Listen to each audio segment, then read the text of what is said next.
मान्यवर मुख्यमंत्री स्वीकार करिसेंती बही छपेबारे षड़यंत्र हेइछि।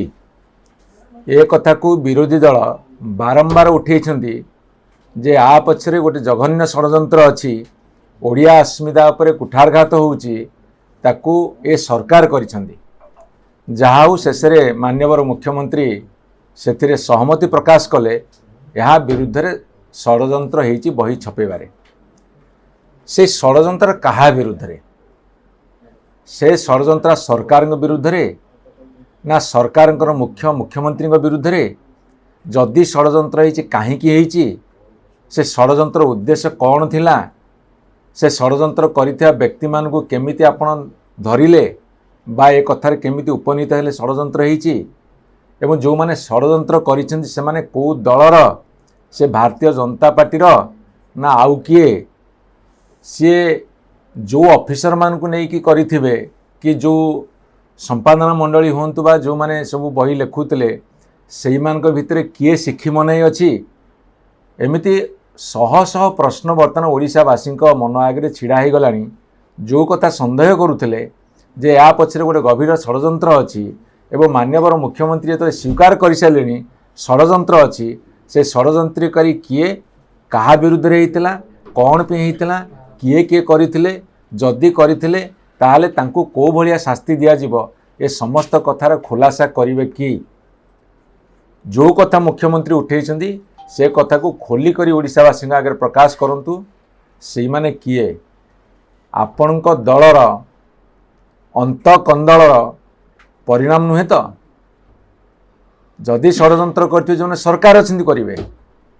सरकार जो माने अछंती, सरकारी दल जो माने अछंती, से सरकारी दल लोक मान को आपण बाछिछंती जो माने विशेष पाठ जानि नाहंती किंतु गेरुआ बाहिनी बोलिकी तांको बाछिछंती। सेई मान को किए लगे कि षड़यंत्र करी काहा को बदनाम कले? आपण से कथा सारा ओडिशावासी आगे खोली करी तथ्य रखंतु एवं जो कठोर कार्यानुष्ठान नवा कथा नियंतु।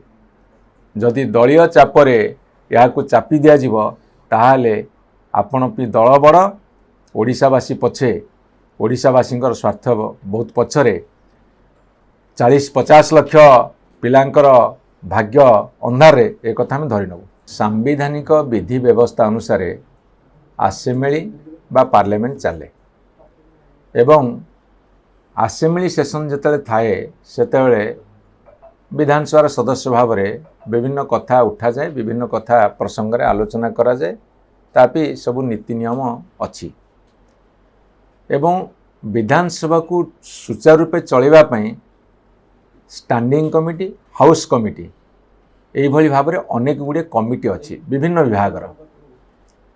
तेणुकरी जेतेबेले आर्थिक वर्ष सरे मार्च एप्रिल मासरे सेतेबेले गोटे वर्ष भी स्टैंडिंग कमिटी एवं हाउस कमिटी मान गठन करा जाय थाए।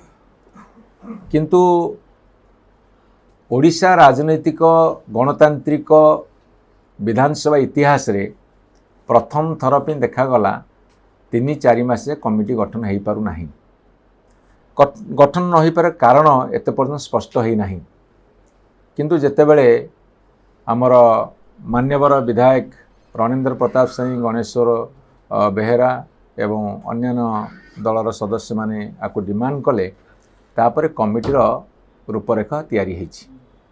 एठी आपन आउ गोटे कथा मु स्पष्ट कर देबा चाहे जे कमिटी को जो निर्वाचित हुवंती सेथि नॉमिनेशन पत्र भरा जाए, नॉमिनेशन करा जाए, नामांकन पत्र भरा जाए। तेणु वर्तमान आपन जो प्रश्न रखुछंती किए को कमिटी गला, केमिति गला, किए कहा भी नॉमिनेशन कला, नॉमिनेशन रे किए दस्खत कला, किए प्रपोजर हैला, किए सेकेंडर हैला, किए प्रस्तावक हैला, किए समर्थक हैला, सेटा जेतेबेले जना पड़िबो जे जो बीजेडी 8 एवं कांग्रेस 3 जन सस्पेंडेड एमएलए माने अछंती से माने को दलरू गले कहीं मो पाखे एत पर्यटन खबर नहीं तांको भी नॉमिनेशन किए देला। नॉमिनेशन मते लगुच बिजु जनता दल तरफ दिया है नाही बोली, किंतु सरकारी दल तरफ दिया है कि ये कथा जितेबाला स्पष्ट हो जना पड़ो सी कौ दलर प्रार्थी हिसाब रे विभिन्न कमिटी को चयन कले सेटा सबुठ बड़ प्रश्न से प्रश्नर समाधान हो जना पड़ सी कौ दलू कमिटीर सदस्य भाव में जाइछन्ति।